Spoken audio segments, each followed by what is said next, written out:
Rian dan Dika adalah sahabat yang sudah bertahun-tahun menjadi pendaki gunung. Mereka sudah mendaki banyak gunung di Indonesia dan merasa cukup berpengalaman menghadapi berbagai medan. Kali ini, mereka memutuskan untuk mendaki Gunung Argasari, sebuah gunung yang belum terlalu terkenal tetapi memiliki keindahan luar biasa. Gunung ini jarang didaki karena aksesnya sulit dan masih banyak jalur yang belum dipetakan dengan baik. Selain itu, menurut warga sekitar, gunung ini dikenal memiliki penghuni yang tidak suka diganggu. Namun, Rian dan Dika menganggap cerita-cerita itu hanya mitos belaka. Mereka berangkat pagi-pagi dari base camp setelah mengurus perizinan dan mengecek perlengkapan. Hanya ada beberapa pendaki lain yang naik hari itu, membuat jalur terasa sepi. Saat perjalanan awal, semuanya terasa normal. Mereka melewati hutan lebat, mendengar suara burung, dan bercanda seperti biasa. Namun, ketika mencapai pos 3, kabut mulai turun dengan cepat. "Loh, kok kabutnya tebal banget?" tanya Dika sambil melihat sekeliling. "Iya, padahal tadi cerah banget," jawab Rian, mulai merasa tidak nyaman. Mereka memutuskan untuk berhenti sejenak dan memasang jaket karena udara mulai terasa dingin. Namun, saat mereka duduk, terdengar suara langkah kaki di semak-semak belakang mereka. Keduanya saling berpandangan. Ada pendaki lain, mungkin, gumam Rian. Dika bangkit dan melihat ke belakang. Tidak ada siapa-siapa. Semak-semak pun diam, tidak bergerak sedikit pun. "Udah, lanjut aja. Mungkin cuma hewan," kata Rian, mencoba berpikir logis. Mereka pun melanjutkan perjalanan, tetapi suasana mulai berubah. Hutan yang tadi terasa hidup kini semakin sunyi. Tidak ada suara burung atau serangga. Angin pun terasa berhenti. Suara di dalam kabut.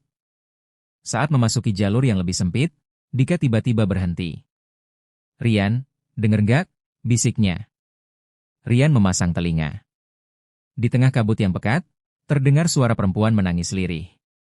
Merinding, Rian mencoba mengabaikannya. "Jangan hirauin. Ayo cepat jalan." Tapi Dika justru melihat ke arah kiri jalur, tempat suara itu berasal. "Bro, ada orang di situ," bisiknya ketakutan. Rian menoleh. Dari balik pohon besar, samar-samar terlihat sosok perempuan berambut panjang dengan gaun putih lusuh. Tubuhnya membungkuk, wajahnya tertutup rambut, dan tangannya gemetar seperti menangis. Dika, tanpa berpikir panjang, berbisik, "Mbak, kenapa?" Begitu kata-kata itu keluar, suara tangisan berhenti. Sosok itu diam, lalu perlahan mengangkat kepalanya. Matanya hitam legam, wajahnya pucat seperti mayat, dan senyumnya melebar secara tidak wajar. Dalam sekejap, sosok itu melayang cepat ke arah mereka. "Lari!" teriak Rian sambil menarik Dika. Mereka berlari sekencang mungkin, tetapi semakin mereka berlari, semakin kabut menebal. Jalur yang seharusnya jelas kini terlihat berbeda. Hingga akhirnya, mereka tersadar, mereka tersesat. Dunia yang berbeda. Setelah beberapa menit berlari tanpa arah, mereka berhenti di sebuah tanah lapang yang tidak mereka kenali. "Ini di mana?" tanya Dika dengan napas terengah. Rian melihat sekeliling. Pohon-pohon di sekitar mereka lebih besar dari biasanya, udaranya lebih dingin, dan suasananya begitu sunyi. "Astaga, kita keluar jalur," kata Rian sambil memeriksa peta di ponselnya. Anehnya, GPS tidak menunjukkan lokasi mereka.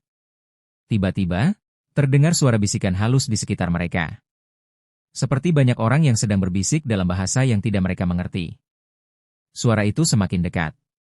Dika menyalakan senter dan mengarahkannya ke sekeliling. Saat cahayanya mengenai salah satu pohon, mereka melihat banyak sosok berdiri di antara pepohonan. Mereka tidak bergerak. Hanya berdiri dan menatap mereka dengan senyum aneh. Tangan Rian gemetar. "Dika, kita harus pergi dari sini." Tapi sebelum mereka bisa bergerak, tiba-tiba salah satu sosok itu mendekat dengan cepat. Wajahnya sangat dekat, begitu dekat hingga mereka bisa melihat kulitnya yang membusuk. Tanpa berpikir panjang, mereka kembali berlari. Tapi kali ini, mereka tidak tahu lagi kemana arah yang benar. Jalan keluar yang misterius. Setelah beberapa menit berlari dalam ketakutan, mereka tiba-tiba melihat cahaya dari kejauhan. Sebuah gubuk kecil dengan lampu minyak menyala. Mereka mendekati gubuk itu dan melihat seorang pria tua duduk di depan pintu, menatap mereka dengan tenang. "Kalian lihat sesuatu, ya?" tanyanya dengan suara berat. Dika dan Rian masih terengah-engah. Kami tersesat, kata Rian. Pria itu mengangguk. Kalian melangkah terlalu jauh. Kalian sudah masuk ke tempat mereka.